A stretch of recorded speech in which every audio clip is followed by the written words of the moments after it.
Say hello to Manadome, a brand new archetype just revealed in the OCG for the Cyberstorm Access Pack.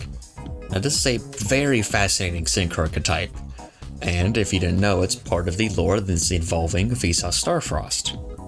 And while the basic rundown of it is that it's a synchro deck based around destroying your own monsters, or rather tuners, such as Hearless and Meek, as when they're destroyed by battle or card effect, they replace themselves instantly with another copy of themselves, and then they do something. Which is a very interesting mechanic. It's sort of like Unchained, but a little more specific, as they can only summon another copy of themselves.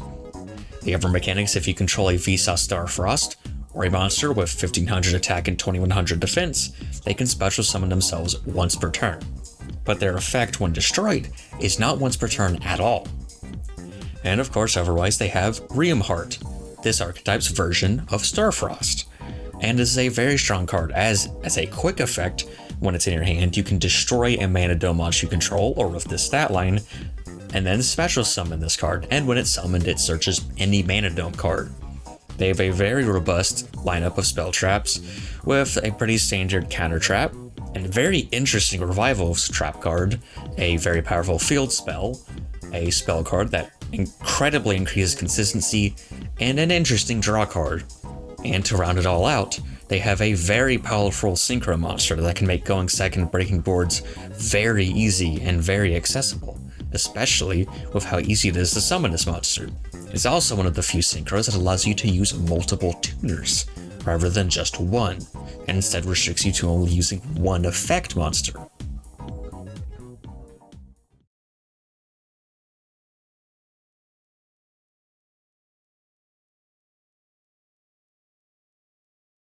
Now, as for the specifics of the Manadome cards, as I went over in the intro, Reinhardt is their equivalent of Visa Starfrost and has a similar effect to destroy a monster you control to special summon itself. Then when summoned, it searches any Manadome card except for itself.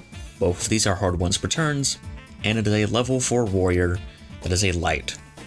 Next we have their tuners, Manadome Hearless, which can only be special summoned once by its own effect if you control a Visa Starfrost or a monster with this stat line, and its effect or when it is destroyed by battle or card effect, including your own, you can special summon one copy of Manadome Hearless from your deck.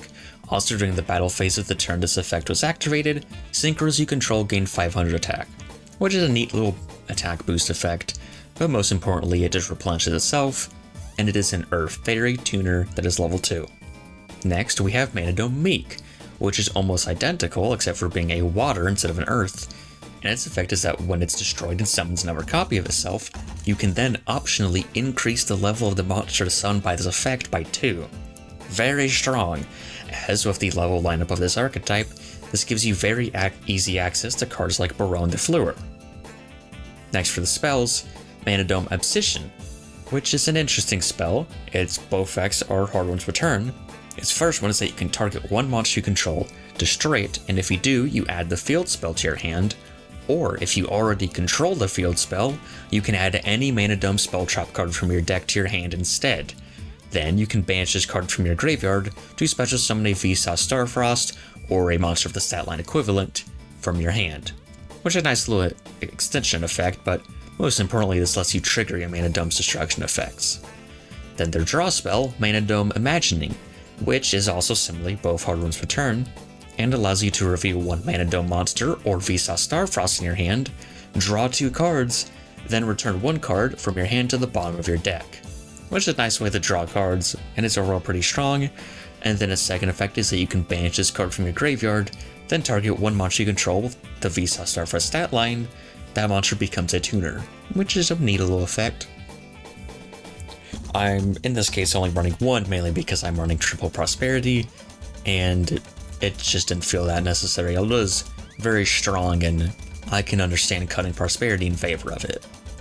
Then I'm running 3, of course, of the field spell, Primal Planet Calirium. This is an incredibly strong spell. Its first effect is that when it resolves, you can add a Manadome monster from your deck to your hand or a Visa Starfrost. Its second effect is that light monsters you control gain 100 attack for each tuner you control and in your graveyard. Its third effect is that if a face-up tuners you control is destroyed by battle or card effect, can target one of those monsters and special summon it. So, let's say you destroy a Hearless you control, you can then trigger Calarium to just bring that Hearless right back onto the field as if you lost nothing, and this effect also applies to your opponent's turn. So, if you still control a tuner and your opponent destroys it, then you get to bring it back as well, basically letting you reborn a monster each turn. I'm running of Terraforming Search It. As well, I am also running 2 Manadome Reframing their Counter Trap, and this is similarly a hard once per turn. Its first effect is that when a spell trap card or a monster effect is activated while you control a synchro, negate the activation. Then if there's a Vsauce Starfrost or one of his variants on the field or your grave, you can destroy that negated card. Its second effect is that you can banish this card from your graveyard, then target 3 Manadome monsters in your grave, return them to the deck. The intention of this effect is that you can recycle your tuners after you've destroyed all of them and used them as materials to use them on a following turn. The last main deck card is Manadome Break Card. Now this trap card is a very interesting reborn trap. Its effect is that you can target 1 tuner or synchro monster in a graveyard, special summon it, then if you special summon a light monster with this effect, you can destroy 1 monster your opponent controls with equal or lower attack than that monster. And in this case, the main lights you'll be reborning probably is Vsauce Starfrost or Manadome Reamheart. Its second effect is that you can banish this card's second effect is that if a Vsauce Starfrost or a monster you control with 1500 attack and defense would be destroyed by battle or card effect, you can banish this card from your grave instead, basically giving you a little bit of destruction protection. And the extra deck monster, Manadome Primeheart, which as stated before, can be made with 1 light monster and any number of tuner monsters, and it is a level 10 synchro that's a light fairy synchro effect. And this card's effect is that this card can attack a number of times each battle phase equal to the number of tuners used as material. And it's not that hard to use a bunch of tuners material. If you say have a Reamheart and then multiple Heartless or Meeks, you can make this card attack 3 times if you use 3 of them as material. Then its second effect is that if it was synchro summoned using a Manadome tuner as material, it is untargetable by your opponent's card effects, giving it very solid protection. And its third effect is that if it leaves the field due to your opponent, you can special summon 1 Vsauce Starfrost or 1 monster with the Vsauce Starfrost variant stat line from your graveyard or from among your banished monsters. And this is really the only archetype's way to recover banished monsters, which is quite nice. Now as for the non-Manadome archetypal cards I am running Scareclaw Rykart and their field spell, Primitive Planet Rykophobia. Now the reason why is because you can search these off of Scareclaw Lightheart, which can be summoned using Vsauce Starfrost. And I'm running Vsauce Starfrost in this deck because, well, it lets you trigger the Manadome effect, because it summons itself by destroying a monster you control of a different type and attribute, which both of these tuners have. But the reason why I'm running all of these Scareclaw cards is because Vsauce Starfrost is also a tuner, and often you might want a non-tuner instead of a super high level tuner monster like Starfrost. So what you can instead do is say you have a board of Starfrost and Meek, but you want to make a synchro. You can't. What you can instead do is use Starfrost as material for Lightheart, then use its effect to search Primitive Planet Rykophobia. Then using Primitive Planet Rykophobia, you can search the Scareclaw monster, in this case, Rykart, and then you summon Rykart from your hand, and now you have a non-tuner monster instead of a tuner. It's just a simple little package to modulate levels and what kinds of monsters you control. And you could probably go heavier on the Scareclaws, but I feel like it's not necessary just yet. Then I'm running the Bestials, as not only they very strong hand traps, but their levels line up very nicely. They're level 6s, and so you can use these to make some big synchro monsters, which is nice. And they're not too hard to summon on your own turn, especially if you say summon a Magnemite, and then use a synchro material, and in the end phase such a Durosaur. You basically didn't lose any cards in that situation. I am, as before mentioned, running 3 Prosperity as it's just a nice consistency booster, and this early on I want to just be able to find what cards I can get and what I need without having to mess with too many unfamiliar cards. I'm sure in later variants of the deck this might get shaved off, but here it is. Now as for a card you might not recognize because it's basically been discarded as bulk, Clear New World, a spell card that lets you target one face-up monster you control, destroy it, and if you do, special summon one monster from your deck in defense position with a different original type and attribute whose level is lower than that monster's original level, but negate its effects. And you can probably guess why this is in here. It lets you trigger the destruction effects. Now what are you summoning? Well, you can summon Darksea Rescue, a level 1 Dark Machine effect monster, whose effect is that when it is used for synchro summon and sent to the graveyard, the owner of it draws one card, which is a simple effect, and it is pretty nice in this deck as it lets you just draw cards, and it's a completely different type and attribute than either of pretty much any of the deck. And let's say you draw it because annoyingly Clear New World can only summon from the deck, you can instead summon DD Crow, the other hand trap I'm running, which I'm half running because it's a solid card, and other half is just a target for Clear New World, either if you draw Darksea Rescue or on later turns if you want to keep using Clear New World.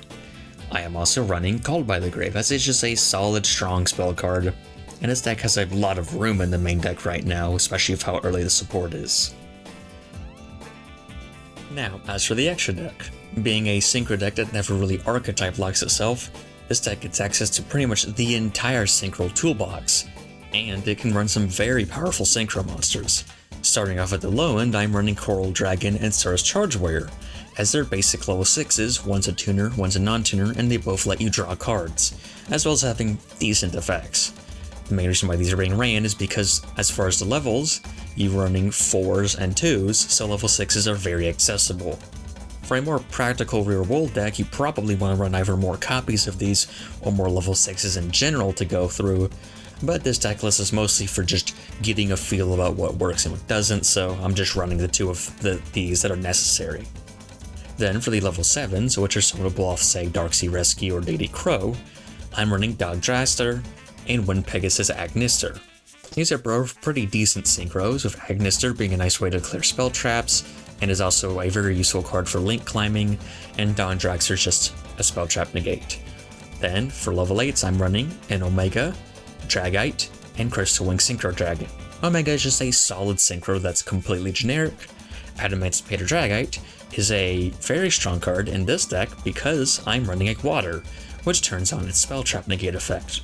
Then Crystal Wing Synchro Dragon is very easy to summon this deck, as you can pretty easily climb from something like say Stars Charge Warrior into it, and it is a very strong card, even long after its release.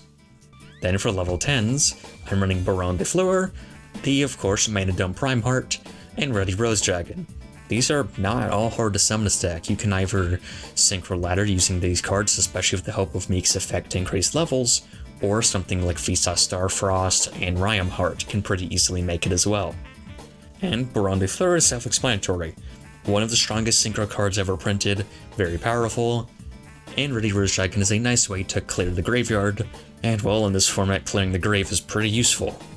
Then for the links, as I already explained, Lightheart lets you kind of swap around levels and non-tuners and is just overall quite useful, but it can also allow you to do some interesting little link climbing things, and I'm running other links such as IP Masquerena, Phoenix, Unicorn, and Access Code as just generic cards.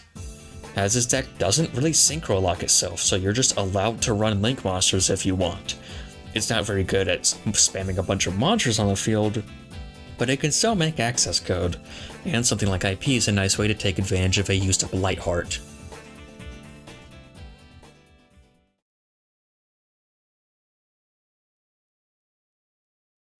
Now, how about a demonstration of what this deck can do? Well, here's a replay I made of a somewhat realistic hand, as these are all pretty much 3-0s that you could commonly draw. In this case, the hand consists of Primal Planet Calarium, Manadome Meek, Manadome Position, Bestial Magnamut, and Clear New World. Now in this case, to start off with, my first play will be to go ahead and activate Primal Planet Calarium. This is a pretty good starter card as it lets me just search any Manadome. Next, I will search D-Main 1, Ryam Heart.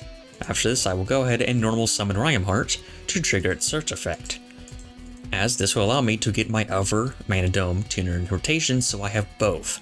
This is pretty much the perfect setup. 2 different ways to destroy monsters you control, and both of the tuners is very good. And then I will just simply go ahead and summon out the 2 tuners, as they can both summon themselves out once per turn. Then I will go ahead and lead with Clear New World. Either of these is a perfectly fine option, in this case I just went with Clear New World first. Here I went ahead and targeted Meek, destroying itself and summoning Darksea Rescue from my deck. Then I trigger Meek to use its effect to summon another copy of Meek from the deck. I also activate Calarium's effect to target a tuner in my grave and summon it that's been destroyed, in this case bringing the Meek back onto the field. Then using Meek I will summon itself from the deck and boost its level to 4.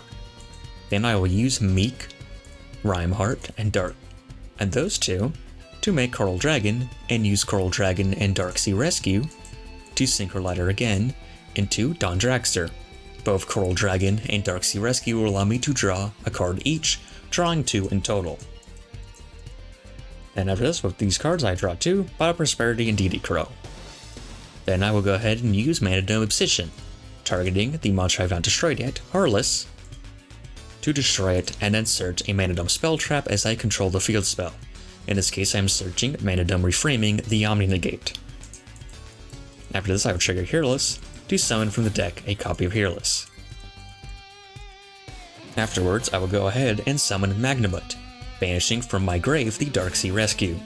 I'll trigger Magnamut's effect to search in the end phase, and after this I'll go ahead and use it and Meek, which has been level boosted to make Baronne de Fleur. Then I will set Manadome Reframing, and in the end phase search a Druisworm. Now this is a pretty solid end board.